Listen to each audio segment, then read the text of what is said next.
Nii, tere jälle, Bitcoin Eesti podcast alustab. Täna oleme selline vähe teistmoodi stuudios kui tavapäraselt, vähe uhkemas kohas. Tulime külla. Jah, tulime pealinna külla, meil on täna külaline, väga eriline saade on. Meil on külas täna Maido Mõttus ja tänane teema on meil kaevandamine. Maido, küsikski kohe selliselt, et kui sa satud kokku oma vana koolikaaslase või keegi küsib, millega sa tegeled, siis kuidas sa neile vastad? Oi, see on kõige raskem küsimus alati nagu, see on nagu siuke Eestis hunt kriimsõlm, et ma seda, et ma kaevandamisega tegelen, võib-olla kohe esimese asjaga ei ütle, et ma üldiselt räägin, et IT-ga tegelen või mingi selle valdkonnaga, sest ma tegelen muude asjadega ka, aga jah. Okei, et selle järgi sind ei identifitseerita? No siin on jah päris mitmed erinevaid asju, kus mind võidakse identifitseerida, et millega ma nagu tegelen nagu. Okei. Aga kaevandamine on olnud jah, viimased, ütleme niimoodi, peaaegu 6 aastat põhifookuses küll, jah. Okei. Ja kuulajatele teadmiseks, siis me ei räägi siin rauamaagi kaevandamisest või millestki, vaid ikkagi Bitcoinist ja krüptost üldisemalt, et Bitcoin, William, mis kokkupuuted sul kaevandamisega on?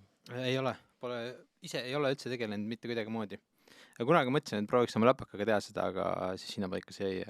Ja Anne, sa seda ei teinud, et see ei oleks nagu pikemas plaanis, ei oleks nagu hästi lõppenud. Ja. Oleks sellest läpakast ilma olnud lihtsalt. Okei, aga räägi, Maido, sina, kuidas sa üldse jõudsid kaevandamiseni, kuidas sa alustasid selle teemaga? No ütlen niimoodi, et ma kaevurmasinatega puutusin kokku esimest korda 2013. Sõber kaevandas skripti, siis tal oli masinatega mingi jama kogu aeg, kuna ma olen ise nagu eluaeg IT-valdkonnas tegelenud, siis ma nagu aitasin teda masinate diagnostimisel, siis kuna mul oli endal väike IT-ettevõte ka tol ajal, mul oli videokaart ja arvutikomponente, siis ta oli kogu aeg, et miks sa ei kaeva nende asjadega, mis nad sul siin vedelevad, mis kaevab? Ma olin nagu Bitcoinist asjadest kuulnud küll, aga nagu ei tol ajal ei klikkinud ära, muud huvid olid. Lihtsalt ei alustanud.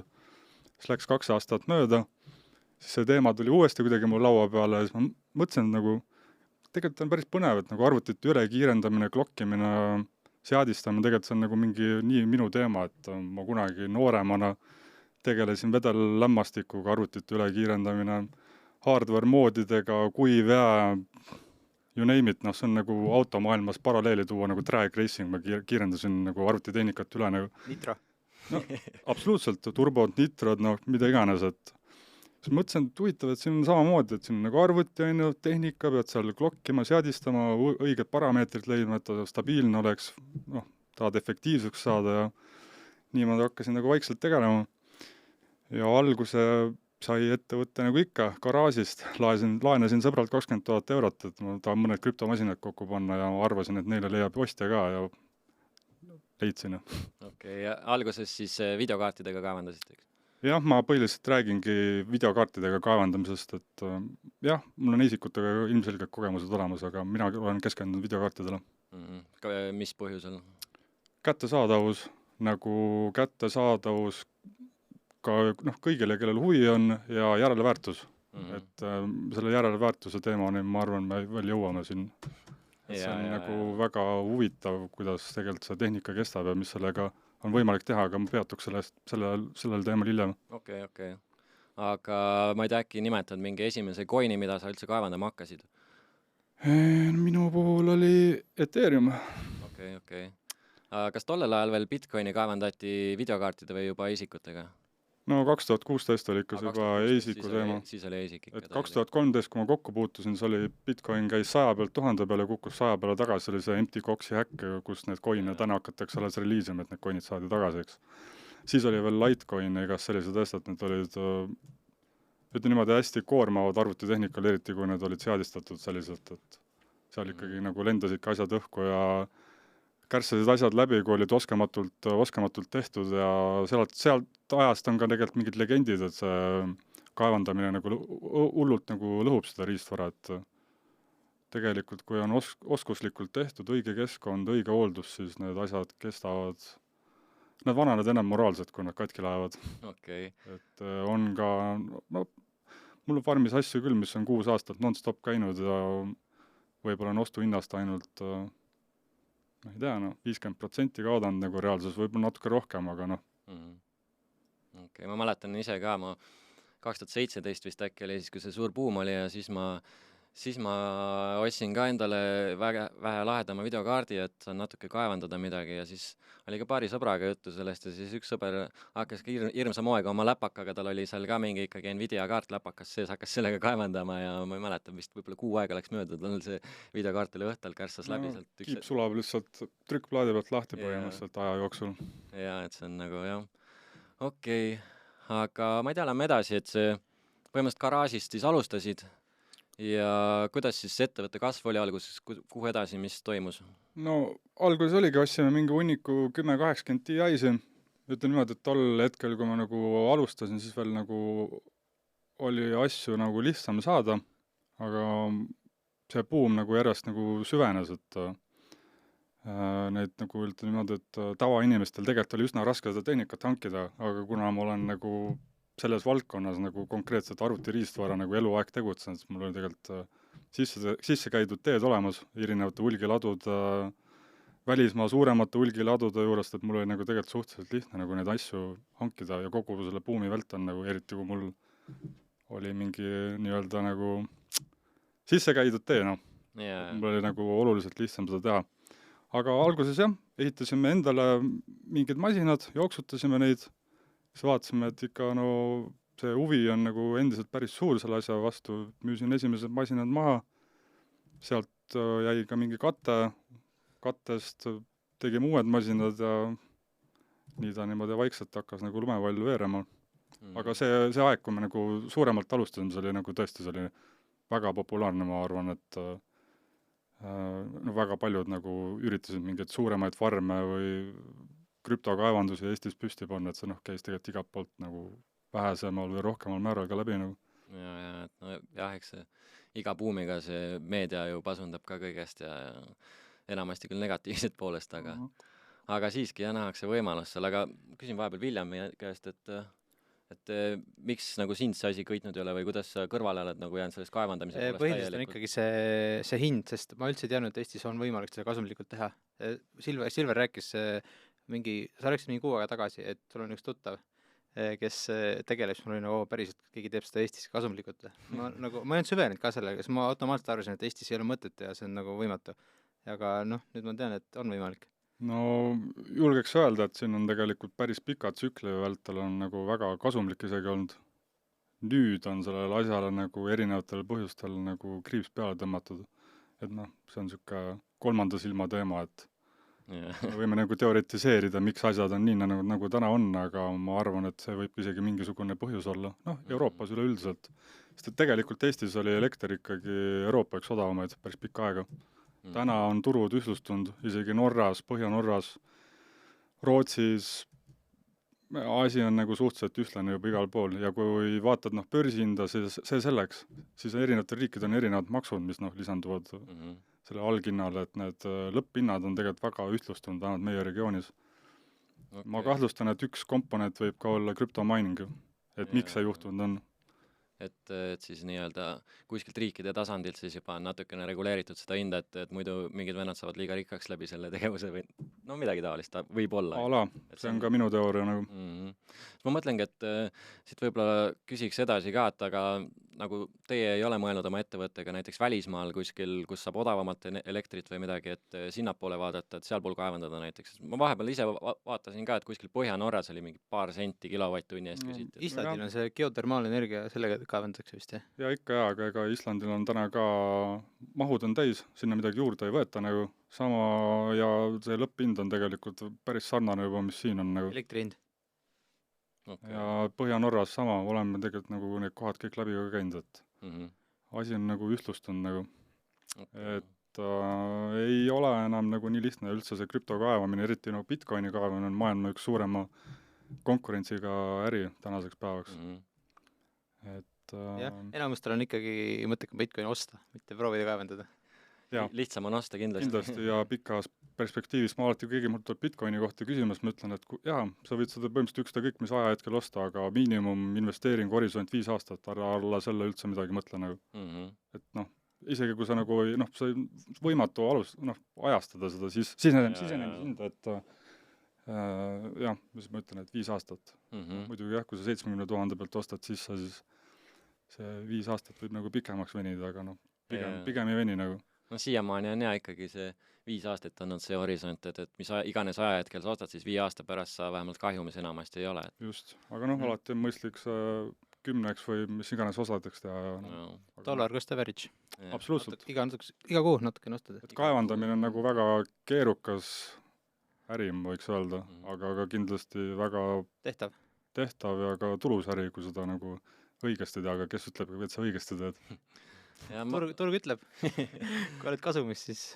Ma olen ka vahepeal mõelnud selle kaevandamise peale, et tundub selles mõttes siukene, et noh, väga palju ta sellist rapsimist ei nõua, et kui sa selle kaevanduse farmi nii-öelda püsti paned, et siis vahepeal eks ikka seal tuleb mõni ventikas välja vahetada ja midagi tegeleda, aga siis mul on alati jõudnud selle arvutusega sinnamaale, et ma vaatan, et palju mul see tehnika kõik maksma läheb ja mis aja peale see võiks tagasi teenida, et siis nagu tundub selline natuke müstiline, et kuidas sellega üldse nagu võimalik on nagu kasumlikult tegeleda just, et nagu, et järgmine aasta on see, et plokitasu läheb pooleks. Kuidas sa sellesse suhtud? Teda väga vist ei puuduta. Mind väga ei puuduta, aga see pigem on nagu Bitcoini hinnale hea, ega see tõmbab ju kõik altcoinid ja kõik asjad kaasa ka. See tavaliselt see delay on 1 aasta pluss nagu. Jah, mingi 1,5 aastat vist. Kuskil nii on tavaliselt. Mina olen nagu 2 käega poolt, et see juhtub. Seda väärtuslikumad need coinid, mis meil tänaseks kogutud on ju tegelikult päeva lõpuks muutuvad, lihtsalt aega läheb. Et sina selle faadi ohvriks ei lange, kui öeldakse umbes, et nüüd kaevurid näevad nälga tänu sellele. Ja, et siiamaani on see tõestanud küll, et kui pigem ei ole jäänud jälga. Et kui see pakkumine ikkagi väheneb, siis peab hind järgi tulema lihtsalt, et jah, ja mõtlengi, et küsikski, et noh, kuidas need erinevad turutsüklid näiteks teie äris on mõjunud, et nagu kuidas see endal psühholoogiliselt kui ka ärilises mõttes, et kui on ikkagi täielik karuturg, kõik on põhjas, ei teki tunnet, et paneks pillid kotti või midagi või kuidas te üldse opereerite sellel ajal, et kas siis ongi nagu puhtalt seal nii-öelda joone peal kõnnite, et maksate elektri ära ja siis kuidagi asi toimib või kuidas see asi on? No eelnevad tsüklid, ütleme niimoodi, et alates 2016 keskel kuni siis eelmise aasta 15. septembrini vist äkki oli see kuupäev, kui eteeriumine kaevamine ära lõppes, siis kogu selle tsükli vältel meie farmis masinad seisid kogu selle perioodi peale, ma arvan, maksimaalselt 6 aega kokku. Seal oli 2018-2019 oli väga keeruline tegelikult. Et siuke, et lihtne näide, et kui sul on niisugune mingi 5000 arvuti, mis toodab sulle kuu lõikes kasumit 50 €, siis igal nagu keskmisel investoril, võib-olla väikeinvestoril, siis, kes seda masinat nagu omas, tekkis nagu mõte, et võib-olla ei ole seda masinat mõtet kulutada, et äkki müüme maha vaata. Kui nagu numbritele otsa vaadata, aga tegelikult see seis nagu muutus, nagu, kui sa need coinid nagu alles hoidsid ja ikka väga tugevalt. Et me siin enne korraks puudutasime seda teemat ka, et kuidas see riistvara vastu peab, et 2016 aastal ostetud 1080 Ti-d, RX 478 gigased kaardid, need käisid kuni eelmise aasta septembrikuuni non-stop. Ja võin lihtsalt näite tuua, et 1080 Ti maksis 2016, kuna välja tuli circa suurusjärk, oletame, et jaekliendile 600 € poes. Täna sai selle kaardi eest veel 150 kuni 200 € järelturul. Ja see kaart oli terve aeg tööd teinud. Isegi originaalventikad, sama ka nende RX-ide puhul, et päris hea, aga selle kogu tsükli aega selle tehnika hind muutus nagu päris palju. Et kui me alustasime, siis oli üks hind, siis need hinnad tulid alla, siis tuli see buum, siis tegelikult need 1080 Ti, need RX-id, siin läheb vahepeal see arvutiriistvara maksis täitsa nagu kosmoshinda, sellepärast, et polnud saada. Ja tegelikult oligi see seis, et kui sa panid mingi arvuti kokku, siis oli võimalik reaalselt saada 0 3 kuuga, 6 kuuga.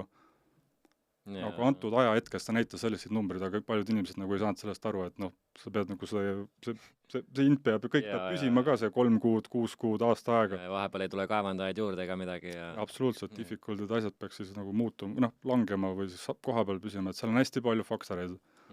Aga ütleme niimoodi, et lihtne näide, et kes 2000 kas või 17, isegi 2018 mõned kliendid meil alustasid, et meil on nagu tegelikult siis nagu ostingufirma, et me ise kaevame ja ostisime teiste inimeste tehnikat ka. okei. Nagu lihtsalt haldasime nende tehnikat nende eest. Inimesed, kes isegi sisenesid 2018 alguses, tegelikult siis turg kukkus kokku, kui mäletate. Kaevasid, maksid oma taskust elektrit terve perioodi, nad ei müünud koine maha, et elektrikulu katta, siis ütlen niimoodi, et see masin tegi 3-4x Okay. ja masina järelväärtus säilis ka veel algsest ostuhinnast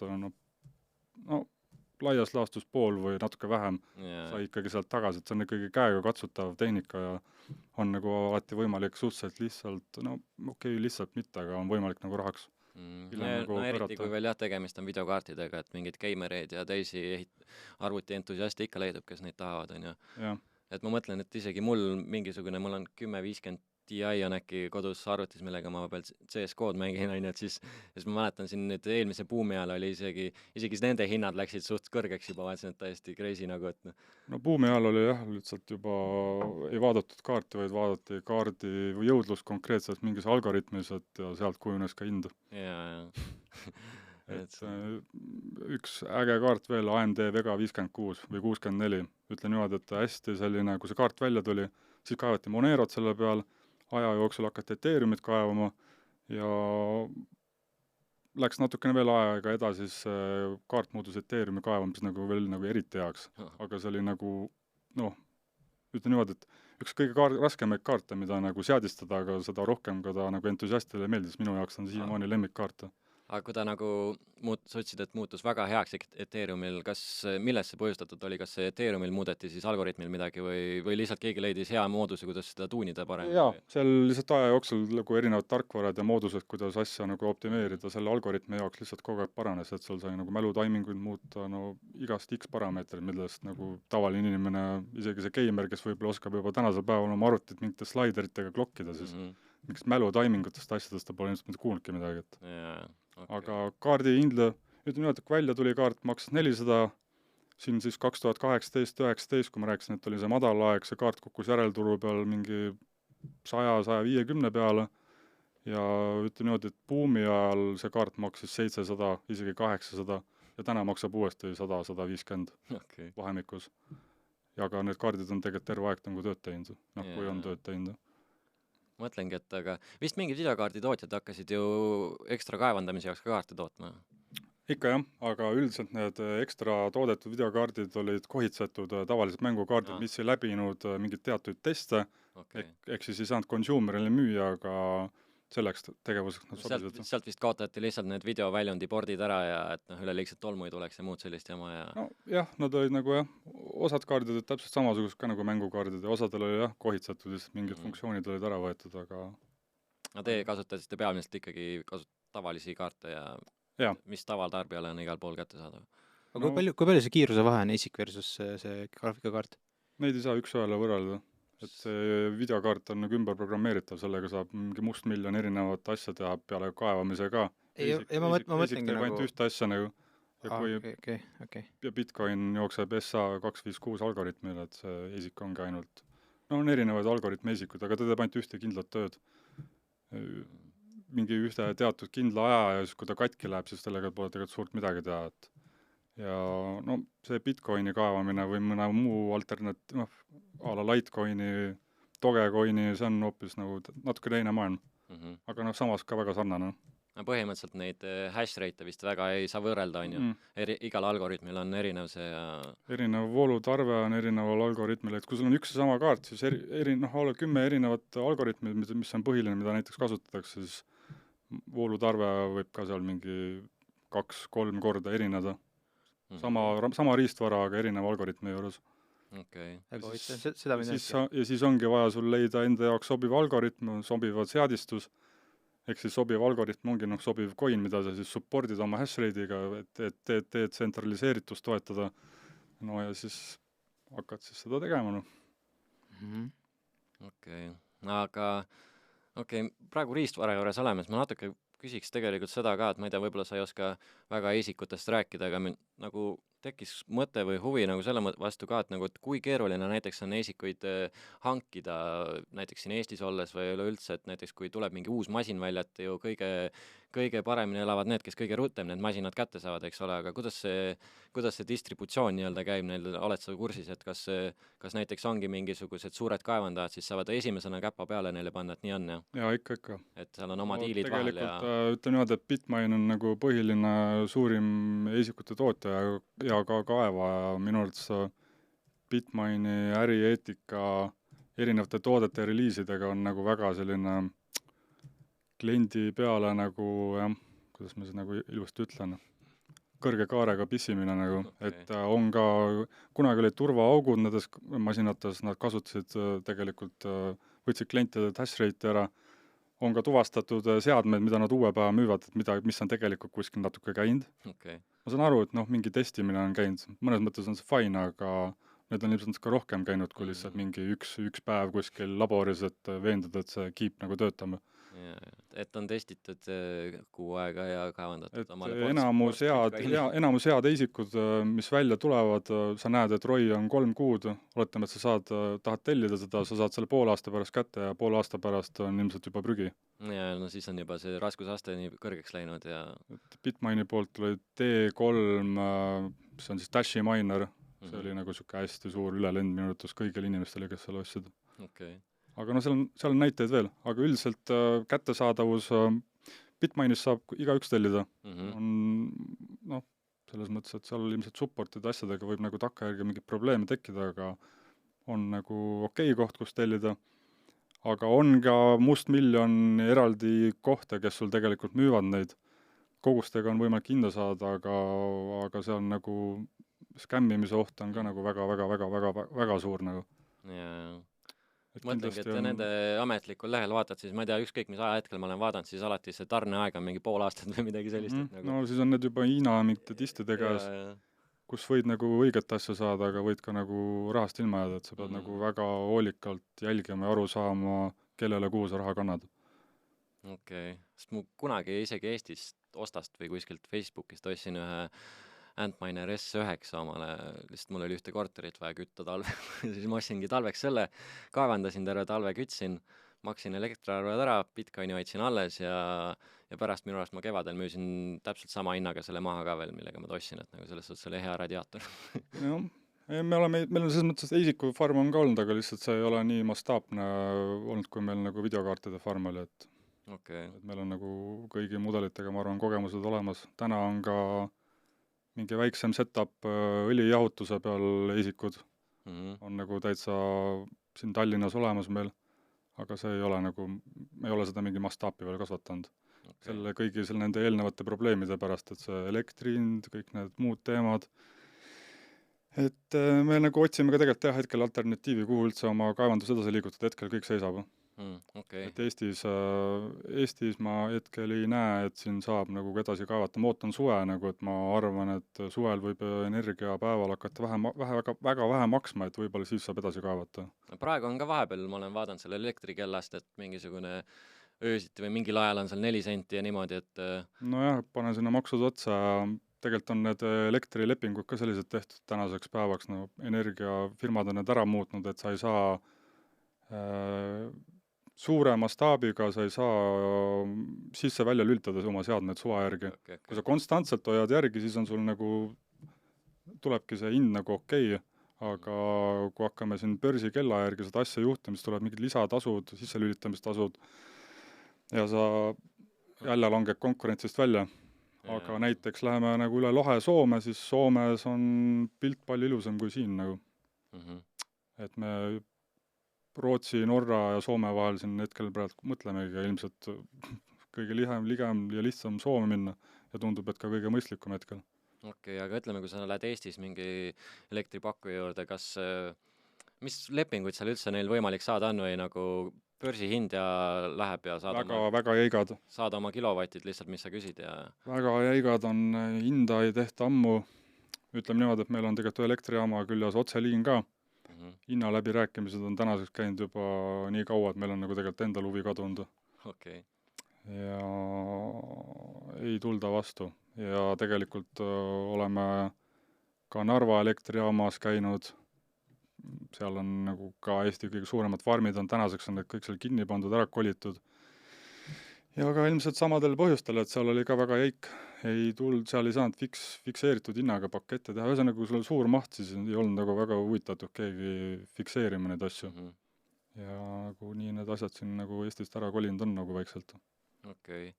No aga ütleme, kui näiteks, kui ma ei kujuta ette teie mastaabis tegelikult, et kui suurelt te seda asja ajate, aga ütleme, kui öelda, et teie olete suur tegija siin turul, siis kui palju umbes teie mõõdus veel neid tegijaid on või noh, teisi suuri siis nii-öelda?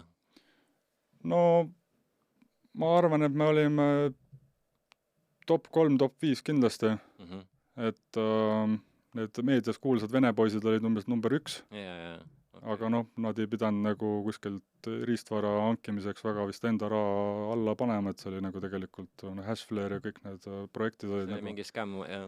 No osaliselt kindlasti skämm, ei tea kommenteerida, aga noh, mingid jamad seal olid ja olen näinud veel ja isiklikult käinud paaris farmis ja noh, kuna ma nüüd päris pikka aega olen tegelenud ja mingi toon ka seda Octomineri riistvara ja olen Euroopa esindaja sellele, siis tänu sellele ma olen nagu päris paljude nagu ka nagu suuremate operatsioonidega siin Eestis kokku puutunud ja ka välismaal ja olen ka välismaal kohal käinud. Okei. Aga siis tänaseks põhimõtteliselt on ikkagi Eestis pigem tõmmatakse koomale seda kaevandamist, et sa ütlesid, et elektrijaama juures ka enam midagi ei huuga. Ja tõmmatakse koomale, jah. Ma näen, et ainukene võimalus, kui sa nagu hobina seda tahad teha, siis kui sul kodus on päiksepark, siis sellel on ainuke nagu, noh, ainult nii see meigib sensi, nagu saad off-grid ka veel sellega või nagu, noh, toodad ise tarbid ära. Okay. Või oled sa mingi akusüsteemi varasemalt investeerinud või plaanid investeerida, siis on selle asjal ka pointi. Lihtsalt kui me läheme mastaapidesse, siis see aku investeering ja no, veel ei jookse numbrid kokku, oleme nagu seda teed ka juba nagu mõtisklenud, et kuidagi nagu sedasi lahendada, et paljud on, et noh, päike, aga noh, reaalsus on see, et see päike Eestis katab 10-15% aasta tarbimises sul, aga meil on tootmine 24/7. Okay. Noh, kui tingimused oleks sellised, et saaks nagu toota 24/7, et noh, börsi järgi juhtimine on nagu teema, aga paraku need lepingud, mida täna pakutakse, et seal ei ole nagu ka, numbrid jookse kokku. Ma mõtlen, ma olen nagu USA näitel kuulnud mingisugustest podcastidest on räägitud nagu seda, et see aitab nagu seda elektrivõrku nii-öelda stabiliseerida, et nagu kas mingi sellise jutuga ei kannata minna sinna nende juurde, et noh, et kui ongi madal tarbimine ja keegi seda elektrit sellel ajal ei taha, et siis nagu te oleksite see viimane tarbija nii-öelda, kes selle ikkagi ära kasutaks. No elektrijaama üles põhimõtteliselt olekski jääktarbimine, endiselt oldakse väga jäigad. Okay. Soomes mitte nii väga jäigad. Ja igast nagu siuke võrgu sünkroniseerimisteema, aga Soomes makstakse, ma tean, Eestis on tegelikult ka vist on mingi teema sellega, et on võimalik nagu sellest osa võtta, aga noh, see on siuke, ei ole nagu nii täpselt kursis ka veel sellega ja pigem siin nagu, no nii palju, kui me oleme kokku puutunud, väga jäik on see suhtumine. Erinevatel põhjustel, ilmselt ongi, eks need mingid skämmiprojektid, võib-olla mingi Vene rahadega seotud asjad ja nii edasi. Okay. Tuleb poliitikasse minna hakata asja. Tuleb jälle see vana halb bürokraatia siia vahele, mis igat asja takistab meil igal sammul. Bürokraatia diktatuur, see sõna on käinud aga jah, läbi. Huvitav on see, et Soomes on asi nagu hoopis palju parem nagu, ega noh, Soome on ju meil läheb siin ju Eestis jube hästi võrreldes Soomega, kindlasti on kõik Soomes on, ma ei tea, toitki odavam, et elekter odavam. Me oleme siin jõukad koos, jah, nagu Viljamiga just ennem rääkisin, et ma enne valimisi ühe erakonna mingit podcasti vaatasin ja mõtlesin, kelle poolt üldse valida ja siis ma vaatasin ühe erakonna juhiga podcasti ja siis muidu tundus jutt siukene asjalik ja siis ta jõudis sinna punkti, kus ütles, et meil on vaja maapiirkondades majade hindasid tõsta, et Eesti rahvas saaks jõukamaks, et nagu, siis mul nagu oli küll, et noh, okei, kui sa oled nagu erakonna juht sellise jutuga, siis noh, ma ei tea. Soomes on isegi võimalik mingit maksusoodustust elektri pealt saada, kui jääksoojust ära kasutada. Siin, siin pole sellised variante, siin on nagu ise leiad selle mooduse, kuidas seda sooja kasutada või siis pead selle teise osapoolega kuidagi kokkuleppele saama. Okei. Ma mõtlengi et näiteks ma ei tea, paned kuskile, keegi kasvatab kurke kuskile, et äkki paned sinna kasvuhoonesse mõned kaevurid püsti ja siis seeläbi, sest nad peavad ju kütma niikuinii seda asja. no ütleme niimoodi, et mina näen, et see Bitcoini kaevamine kui ka see videokaartidega kaevamine, see ainuke loogiline viis, et see asi edasi areneda saaks, see peabki nagu sellisesse suunda liikuma, et kas on mingi kalafarm, taimed, kooslus või viljakuivati. selles suhtes, et ega see serverid ja ega see on päeva lõpuks üks datacenteri kõik, et Soomes, Eestiski on tahetud teha, need on igal pool, kus seda jääksoojust tegelikult kasutatakse, et see ei ole mingi uus asi. Et see maailm liigub ka sinna nagu.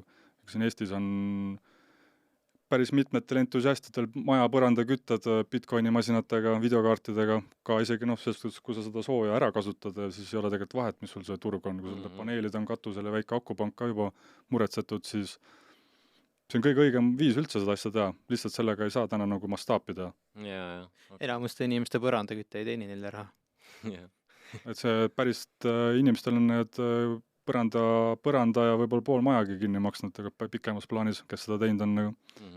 Aga noh, eks see nõuab võib-olla mingil määral mingid erioskusi ja tahtmist ja pealehakkamist, aga täna fanat pead olema. Jah, aga internet on suur ja lai, YouTube on kõigile kättesaadav, et hakkaga otsas peale. Eriinseneri lahendused asjad, aga ja ma nägin ka kuskilt käis kunagi mingi pealkiri läbi, et ma ei tea, kas Norras või Rootsis oli see kuskil mingis, ma ei tea, kas saekaatris või kuskil igastahes keegi kuivatab puitu ka, kaevandus on püsti pandud sinna kõrvale. See on nagu ülimõistlik. Aga te ei ole nagu mõelnud selle peale, et võiks mingit taolist asja proovida, et näiteks kellegile läheneda selle jutuga, et ma ei tea. Oleme, aga eks meil on nagu erinevatel teemadel läbirääkimised ka. Hetkel ei ole veel nagu midagi, ei taha nagu õisata. Aga jah, see on nagu teema nagu. Okei. Kuidas teil muidu see üldine nii-öelda filosoofia asjast on või et kas te nagu ise ka stackid Bitcoini või midagi või läheb kõik elektriks ja niisama fiat mining siis? Ei, me fiat miningut pole kunagi teinud. Me pigem oleme ka nagu spekuleerivad miningut teinud või siis mitte nii väga spekuleerivad, et tänaseks päevaks Ethereum, Bitcoin, minu jaoks nagu top number 2 nagu coin, et nagu mingid jah, seal on mõned asjalikud asjad veel, aga ütleme niimoodi, et kui me alustasime, kaevasime, hoidsime, jah, elektri osa, eks pidi aeg-ajalt nagu pidi müüma, vahepeal ostsime võib-olla riistvara selle krüptoajast juurde, et eks see niisugune suur kabetamine on olnud, et kes on õiged otsused tehtud, on valesi otsused tehtud, et eks me oleme ka nagu aja jooksul nagu väga palju arenenud ja õppinud. Ja filosoofia koha pealt, ütleme, et me olime ikka ennem väga tugevalt Ethereumi poole kaldus, aga ütleme niimoodi, et kui Ethereum kaevamise kinni pani ja nagu ikkagi nüüd on nagu tsentraliseeritud võrk meie jaoks ja see meie filosoofiaga kokku ei lähe, siis tänaks oleme ikkagi liikunud, ütleme niimoodi, et 75% Bitcoin ja 25% Ethereum ja rida mingeid väiksemaid projekte, aga ütleme niimoodi, et stackime satse nii palju, kui saab nagu. Jaa, sama. Me lihtsalt ostame, sina kaevad. Aga siit mul tuli kohe küsimus, ma seda kuskile sulle kirja ei ole pannud, aga kas vahepeal mingid inimesed lähenevad ka teile, et tahavad otse teilt osta näiteks Bitcoine? Või mingit asju, mida te kaevandate? Pigem mitte. Et kõik lähevad ikkagi... Kas te saaksite teha seda, kui keegi sooviks? Ametlikult vist on keeruline. Ametlikult on keeruline vist. Eks teoreetiliselt on võimalik, aga kuna me tegeleme sellise alaga ja me tegeleme nagu võimalikult läbipaistvalt ja meil on nagu juriidiliselt ka kõik korrektne, siis sellise asjaga ei ole võimalik, aga ei saa tegeleda ja ka ei taha ka tegeleda. Ja siis on sul vist pigem vaja juba mingit litsentsi, et seda müüa. Jah. Okei. See juriidiline pool, et kuidas kõik nagu paberi peal õige oleks ka, et see on nagu omaette nagu siuke päris keeruline, et seal on päris suur vahe, et nagu ongi, kas sa oled hobi korras jooksutad siin ühte masinat sooja tekitamiseks või lihtsalt su hobi, et tahad seal seadistada ja näppida ja põnev on, või sa tahad seda teha ikkagi nagu mastaabiga, et seal läheb ikkagi päris keeruliseks asi. Okei, et pigem olete ka ikkagi seda meelt, et detsentraliseeritud peaks tulevik olema ja absoluutselt. Et see tsentraliseerimine, jah. Et üks asi on ju see Ethereum läks proof of stake'i peale, siis esiteks see kaevandamise poole pealt teil kadus huvi ära ja teisalt ongi siis see, et see läheb ikkagi nii tsentraliseerituks see asi seal, et mis sa muidu arvad nendest mining poolidest, et seda on ka nüüd mõned siin share ivad sellist faadi umbes, et need Bitcoin on ju põhimõtteliselt mingi 3 suurimat mining pooli omavad seal üle 60% juba sellest hash rate'ist, et kas see võib mingi oht olla või kuidas sa seda näed üldse? No võib, aga see on teoreetiline oht. Mhm. Ma ei näe, et praktikas nagu realiseeruda saaks, et seda 51% attacki on ikkagi väga keeruline täna teha. No kui täna on ikkagi enamus mining sinna USA poolele ära kolinud, et siis ma ei tea, vaevalt, et valitsus suudaks kõik need USA poole peal olevad seadmed endale saada ja siis mingit asja korraldada. Isegi kui keegi suudaks selle 51% attacki teha, siis põhimõtteliselt nad saaks sest oma altcoin'i ja see vana chain jääb ikka alles. Seega noh, Pigem küll, jah. sellel ei ole mingit pointi. Jah, et ma ei näe seda ohtu. Et see on Ja no Bitcoini või miningu kõige suurem võlu ja valu nagu, et Jah. nad võivad selle ümber seda tantsu lüüa, et see tarbib elektrit ja noh, ja nii edasi, aga see on kõige suurem pluss nagu selle asja juures, et See ongi asja point, see, et ta tarbib nii palju elektrit, see teebki ta nii turvaliseks. Aga kas sinu juurde on pöördutud umbes niimoodi, et kui Bitcoin tarbib nii palju elektrit, et ma ei tea, jääkord surevad ja miks sa teed seda? no eks selliseid vestlusi on peetud küll jah, nendel teemadel, et aga No mingid no- päris aktivistid ei ole hakanud survestama kuskilt poolt. ei, seda õnneks mitte nagu, seda õnneks mitte, aga no mingi sinna suunda teemaosi on kindlasti laua pealt nagu läbi käinud küll. Ja nagu eks ma olen nagu selle poolt ka, et Bitcoini kaevamine või krüpto kaevamine peakski tegelikult renewable energy pealt kõik käima, et see on nagu aus. Okei. Aga see, korraks tulen nende mining poolide juurde tagasi, et tahtsin tegelikult küsida seda ka, et kuidas see näiteks teie puhul on, ma arvan, te olete kõik ikka kuskil poolis sees, kui te kaevate, eks? Ikka jah, ma Ja- olen solo miningut ka teinud, et Aga ütleme, mille järgi sa selle pooli valid, kas sa validki selle järgi, et mis on kõige suurem, et sealt siis on kõige tõenäolisem, et see plokk leitakse ja siis sina saad oma nutsu kätte või kuidas see on nagu, et puuli valik on jah, sihuke, et kui sul on samasugune riistvara ja erinevaid ühikuid, siis testimise faasis võib-olla suunad oma, ala sul on, ma ei tea, näitena 3 S9 või S19 tänapäeval, suunad need 3 erinevatesse puuli ja siis vaatad nagu nädala lõikes, et kuidas see reward'iga lugu on. okei. Aga kui sa vaatad, kui palju on hash rate jagunenud erinevate puulide vahel, siis ma ikkagi tegelikult valiks selle puuli, kus on kõige vähem osalejaid lihtsalt detsentraliseerituse mõttes nagu. Okei. Aga see reward'i teema ka nagu, et sa pead nagu tahes-tahtmata nagu vaatad, palju sa Bitcoini oled selle nädala või kuu aega välja kaevanud.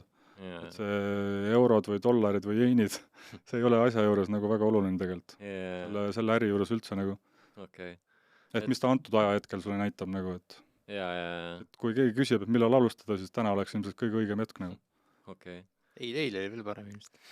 Absoluutselt. Aga nojah, ühesõnaga siis nende poolidega, et põhimõtteliselt kui tekib see oht, on ju, et keegi tuleb välja, et mingisugune pool võib olla kaaperdatud mingis mõttes, et keegi koordineerib seda kuidagi pahatahtlikult, et siis nagu ei ole probleemi, hüppad lihtsalt teise pooli ja et ikkagi seda võrku kaitsta tegelikult. Absoluutselt, aga selle testimise teema ongi see, et mingid paljud väiksemad poolid ja ka ilmselt ka mõned suuremad tegelikult varastavad share'e nagu. Okay. Eks nad teevad endale vahet sealt. Ja selle testi käigus tegelikult tuleb välja nagu päris kiirelt, et seal võib päris suured käärid olla. Ja Bitcoini puhul ka kindlasti, aga ma arvan, et kui videokaartidega kaevamisest jutt on, siis neid shitcoine, mida videokaartide peal lasta ja neid mingeid suvalise puule on mustmiljon isegi. Okay. Ja seal on kindlasti need käärid väga-väga-väga suured, need ma arvan, et see reward'ide vahe võib nagu mitmekordne olla nagu. Ma vaatasingi just ükspäev ka nende Bitcoini poolide kohta, et nagu seal on igal ajal mingid erinevad need tasud ja mõni on üldse 0% nii-öelda on see fee, et siis ma ei tea, nagu põhimõtteliselt see pool ei teeni siis midagi selle pealt, et lihtsalt koordineerib nagu minereid kokku.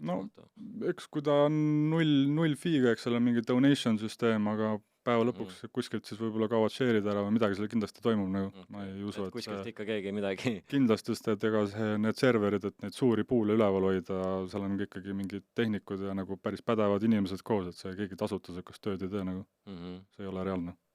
Okei. Põnev maailm. Aga pigem olen seda meelt, et hea tarkvara, hea puul peabki feed sisaldama, aga kõik need miner programmid, asjad, mida päevast päeva tegelikult keegi täiustab, seal on päris suured feed. 0,5%, 2%, 1% läheb kõik programmi autorile. Fine by that nagu, miks mitte nagu, ta näeb ilmselt hommikust õhtuni näeb vaeva, et seda täiustada. Ja põhimõtteliselt pool on ju tegelikult see, mis paneb selle ploki kokku, et mis tehingud sinna plokki saavad. Absoluutselt. Et see on, arvestatakse siis tasude järgi, et kes kõrgemat tasu maksab, need tõenäoliselt saavad enne blokki ja nii on, jah. et ma vaatasin vahepeal see Bitcoinil tulid need ordinals ja inscriptionid tekkisid, on ju, et hakati nii-öelda NFT-sid või mingid JPG-sid siis ühesõnaga Bitcoini blockchaini panema, et siis oli ka vahepeal sellised päris jaburad blokid tekkisid, kus oli võib-olla ainult paarsada tehingut seal sees ja minerid rõõmustavad. Et mineritele. Ja isegi käis läbi tegelikult, et vist mõned mingisugused vennad, kes neid NFT-sid tegid, et võtsid otse mingite mineritega nii-öelda siis ühendust ja sebisid diili, et nende need inscriptionid või need JPG-d saaksid ühte samasse plokki näiteks ja mingid sellised asjad, et nagu et see avab mingi jälle omaette täiesti kõrvalturu sellel kaevandamisel, et nagu kindlasti, jah. Muidugi see on jällegi selline asi, mis nagu minu silmis natuke kaotab seda detsentraliseerituse ja seda nagu nii-öelda seda mõtet ära, et kus kõik mängivad ikkagi samade reeglite järgi. Aga noh, eks see lõpuks, ma arvan, see tasude turg, see nii-öelda tehingutasude turg lõpuks paneb ikkagi selle asja paika, et kindlasti, jah. Okei. Mis sa, Viljem, mõtled? On mõni küsimus tekkinud? Tahaks päriselt kunagi mingis kaevanduses ise käia.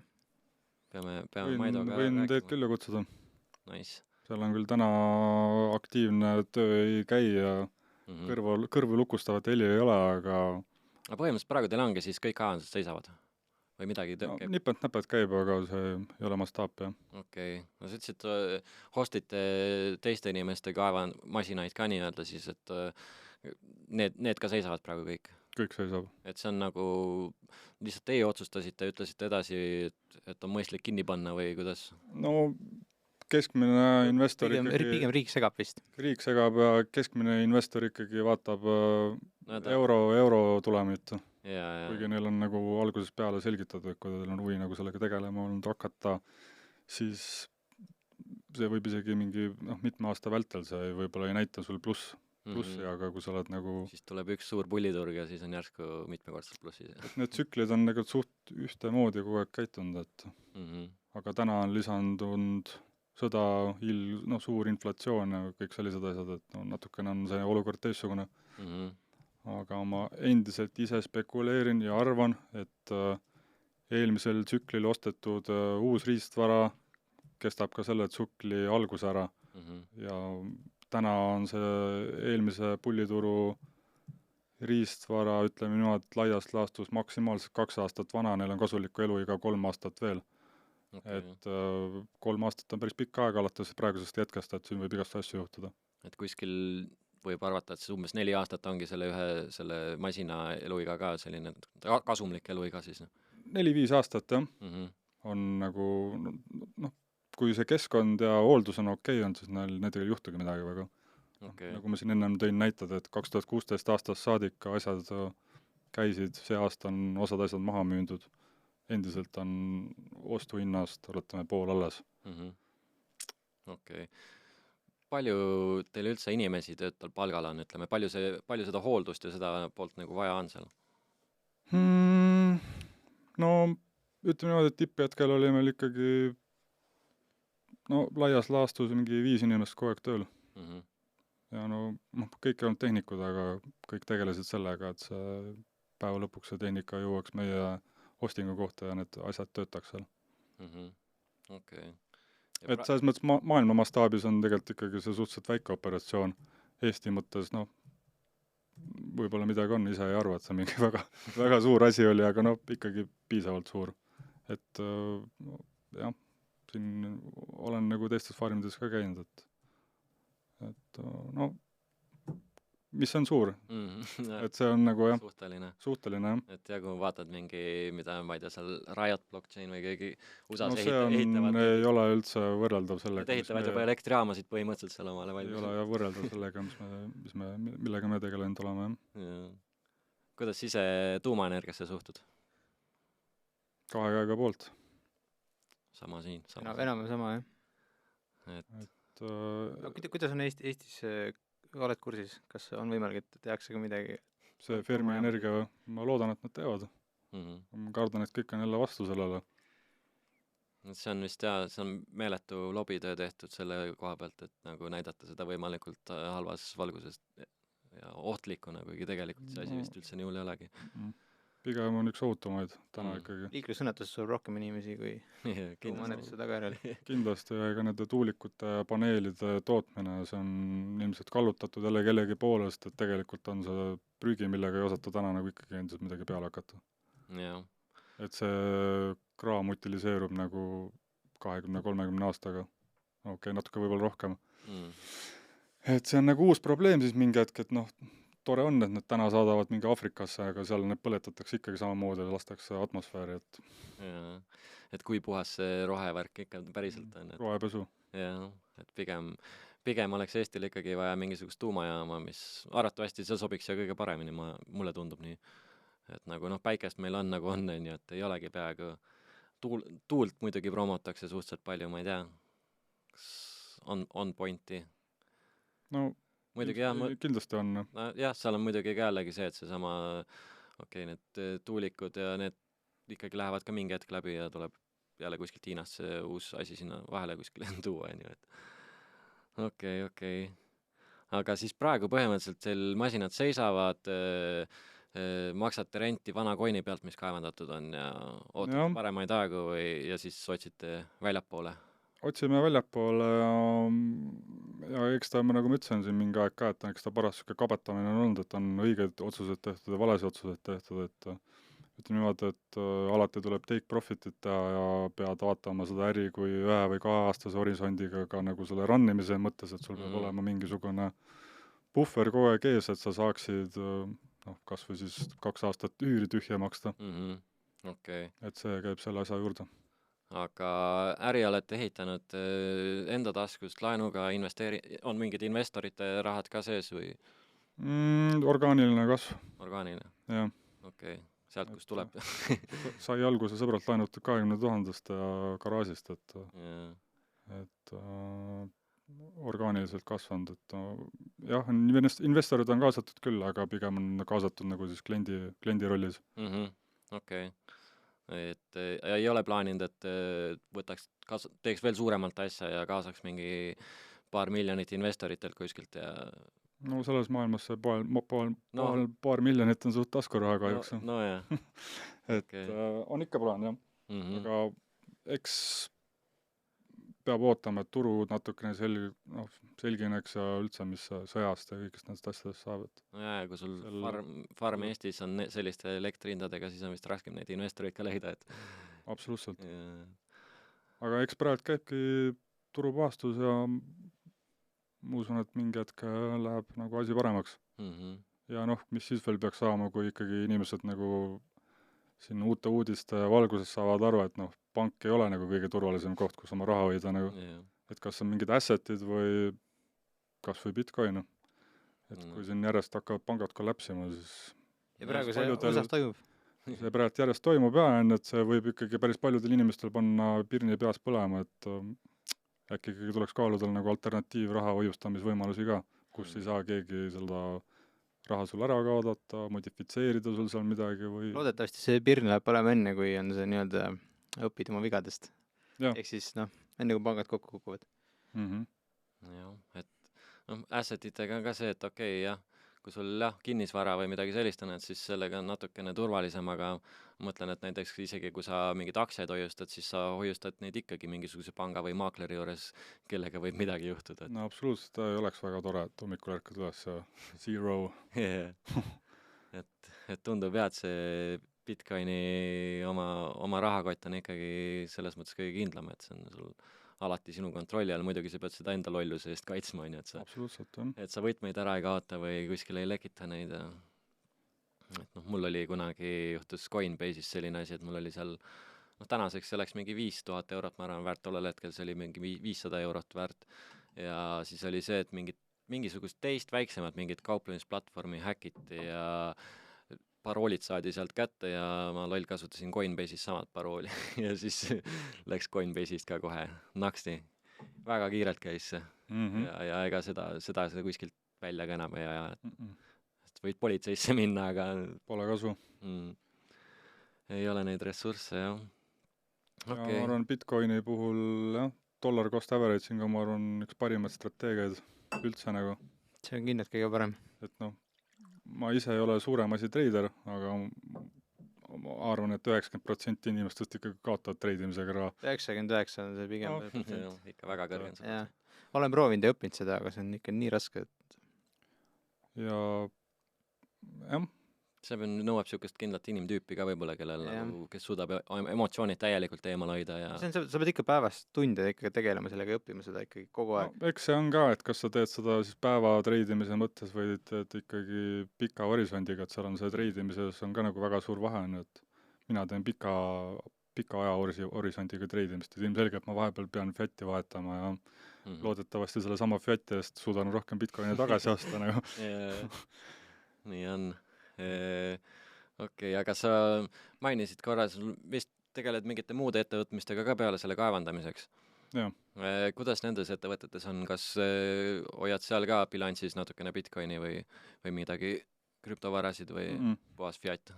Jah, seal on ikka puhas fiat. Ei ole läinud MicroStrategy teed, et et see Computer Lab hoolitseb selle eest, et meil oma äripartneril oleks Bitcoinis. Et kõiki mune ühte sellesse krüptokorvi ei pane. Õige. Või noh, ma enda seisukohalt muidugi pean natuke mõtlema, et mul on vist enamus kõik on Bitcoinis. No jah, ega endal sama. Enamus on nagu Bitcoinis. No mujale panna ei näe väga pointi, vähemalt mina ise. Et mingites muudes varaklassides on ka, aga Bitcoin domineerib.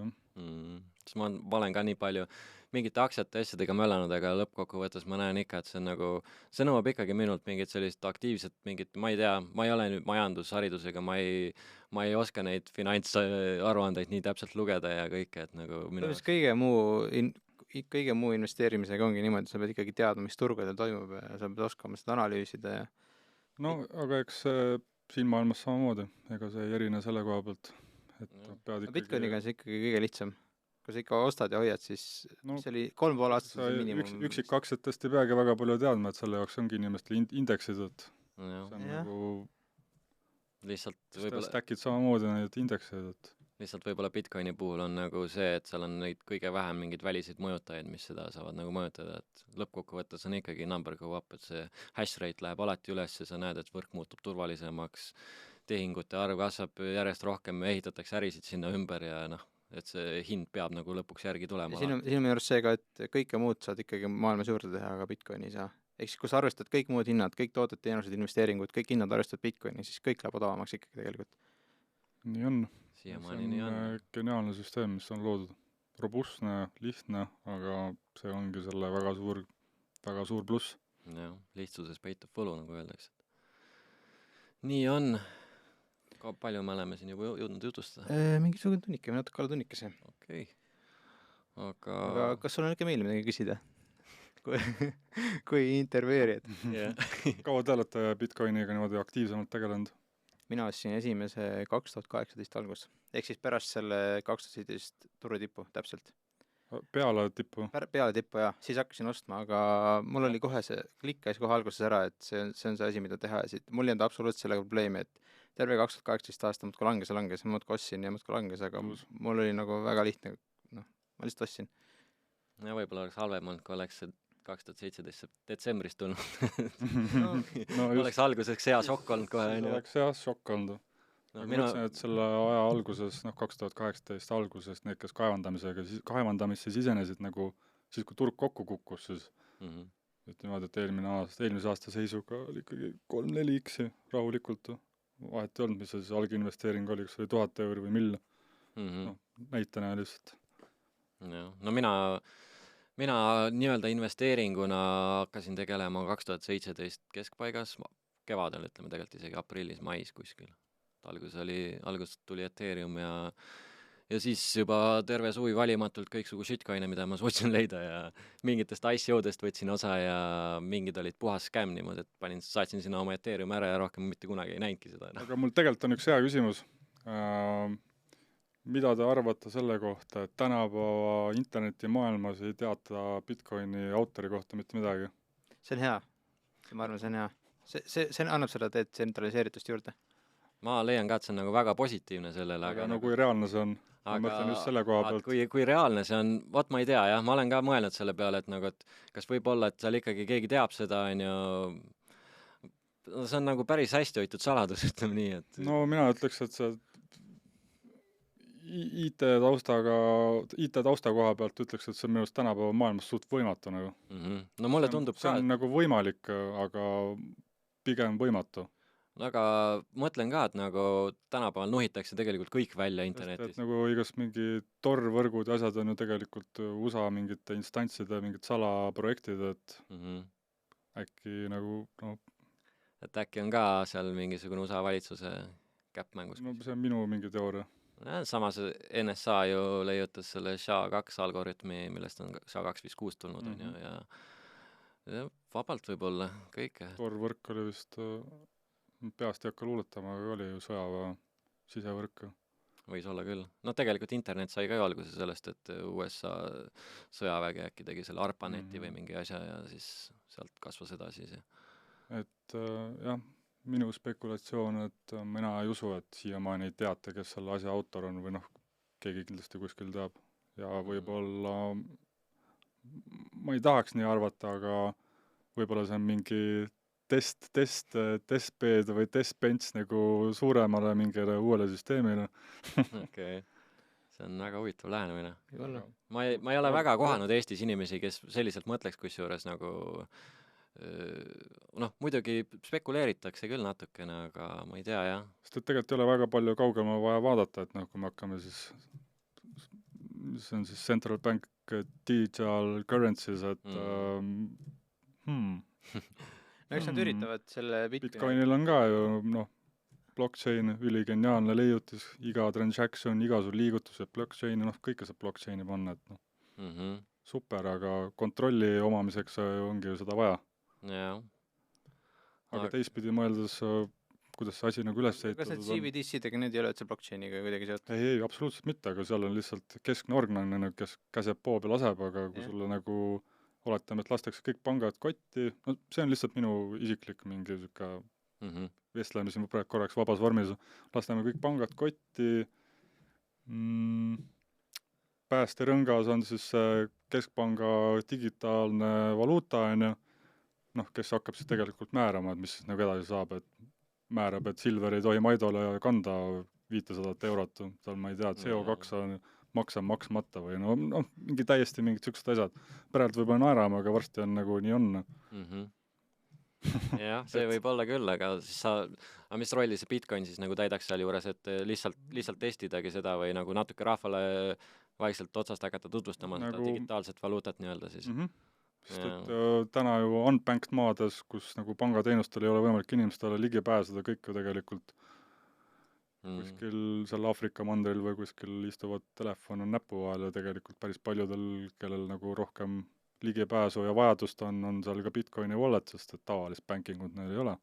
Aga minu jaoks on selle teooria puhul üks selline lünk on seal sees, et kuna Bitcoin on avatud lähtekoodiga ja igaüks on seda proovinud rünnata, igaüks oskab seda koodi lugeda, näha, kuidas see töötab, et nagu sinna, ma eeldan, et ei ole ühtegi backdoori sisse pandud. Et kuidas nad kindlustavad seda, et see Bitcoin nende loodavat CBDC-d välja ei sureta, et nagu... Seda ma ei kordagi, et backdoor on nagu sellest locked Bitcoinidest, mis seal on, sellest piisab. Ma ei tea, kas piisab. Sa mõtled, et sellest miljonist Bitcoinist siis nii-öelda, et kukutada see turg lihtsalt kokku ja...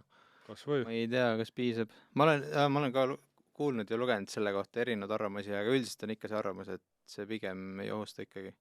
see oli minu arust, see on see, mis ma olen mulle tundub, et see võib-olla see miljon Bitcoini, et noh, nad võivad selle turu korraks kokku kukutada, aga noh, ma arvan, et mingid cypherpunkid ja igasugused teised entusiastid, ma kujutan ette, mina isegi, ma stackin lihtsalt võtan siis võimalikult odavalt neid Bitcoine nii palju kui tahan. Minerid ja need juhtsõlmed ikkagi jäävad tööle ju. Yeah. Seda muidugi, et kui kõik Bitcoinid on välja kaevatud, siis tehingud käivad ikka edasi, et sealt ka see feed ja kõik see asjaga. Et minu jaoks tundub see miljon Bitcoini natuke väike ründevektor, et nagu see võrk täielikult välja suretada, et ja kui sa seda täielikult välja ei sureta, siis see käib edasi ja kasvab uuesti edasi, et nagu noh, mulle tundub nagu selle nurga pealt. Võib-olla rünnatakse sellega, et keelatakse kaevamine ära, et ega see, kui võtta nagu maailm, ja kui täna on USA-s nagu enamus kaevamist ja USA nüüd ütleb, et noh, paneme nüüd selle osa sealt kinni, siis tegelikult see on ju detsentraliseeritusele ka väga suur oht. Hiinas ju keelati ära ja juhtus see, et kaevamine kolis mujane. Aga tegelikult on Hiinas täna ka Hiinas siiamaani edasi. Kaevad veel parem. Meil tegelikult äripartnerid, väga suured äripartnerid on Hiinas, et seal noh, see on nii korrupeerunud ja seal on nagu valitsusel tasemel lihtsalt kaevatakse võib-olla mingid väiksemad üritused nagu jah, võib-olla neid suudetakse kinni panna, aga tegelikult nad seal ikkagi käib see asi ikka edasi. Mul käis hiljuti mingi number kuskilt feedist läbi, et äkki umbes 20% Bitcoini hash rate'ist on endiselt Hiinas, et see on ikkagi... See kaevamine, see on nii kasumlik, et kui seda hakatakse kuskilt otsast keelama, siis mujal muutub see selle võrra just kasumlikumaks. Noh, ma ei tea, kuidas tundub ka, et selle keelamisega pigem antakse nagu enda käest see võim ära nii-öelda, et nagu... No, pigem on ju see, et ma arvan, et siin hakkavad riigid juba aru saama seda, et kui mingi riik keelab seda ära või teeb selle oma kodanikele raskemaks, siis see sama riik annab kõigile teistele iseenda ees eelise lihtsalt. Jah, noh muidugi praegu ikkagi tundub, et pigem see veel võitlemise faas, kus nad võitlevad pigem selle vastu, et no pigem küll, jah. Aga jah, et noh, ma arvan, et ka see kaevamise keelamine, noh, riike on maailmas päris palju, et leitakse uus koht alati, kuhu edasi minna, et ma ei tea, nõukaajal oli Poolas, just olid teksapüksid ka keelatud, aga nüüd kõik annab teksapüksid. jah, et jah, ma ei tea, mulle tundub ka, et see keelamine on üks viis, on ju, aga sellega ei tapa seda võrku tegelikult, et nagu ja... No nii kaua, kui tuul puhub, päike paistab, vesi voolab, seda on võimatu kinni panna, ma ütleks. Et kui nad võivad, ma ei tea, noh, nagu Põhja-Koreas, ütleme, on internet ju ainult nii-öelda see sisemine internet, riigisisene, et kui nad võivad ju muud riigid selle Bitcoini protokolli edastamise internetis nii-öelda ära blokeerida, siis noh, läbi Torri ju see asi toimib ikka edasi. Alati saab kuidagi liiga. Jah, et leitakse alati viis, et see on nagu, mulle tundub ka siuke nokk kinni, saba lahti asi, et nagu, et miks mulle ka see asi meeldib, ongi see, et nagu noh, ma ei tea, ma olen nagu ka mõelnud erinevaid neid ründevektoreid asju nii palju läbi ja nagu ja tundub, et nagu ei ole veel päris seda kohta, et kuidas seda asja ära lõpetada. No jah, ainuke variant ongi kuidagi saada see hash rate'i enamus, aga kiipidel on nagu piir ees, et seda ma ei näe, et juhtuks. Minu arust on ainuke variant seda ära lõpetada, kui inimestel kaoks ära vajadus selle järgi. Siis inimesed lõpetaks selle kasutamise ja siis see kukuks kokku küll. Ehk siis pangad peaks sisuliselt lõpetama läbi võla raha trükkimise, aga kas me näeme kuist otsast, et nad isegi nagu teeksid natukene seda? Pigem mitte. Nii on.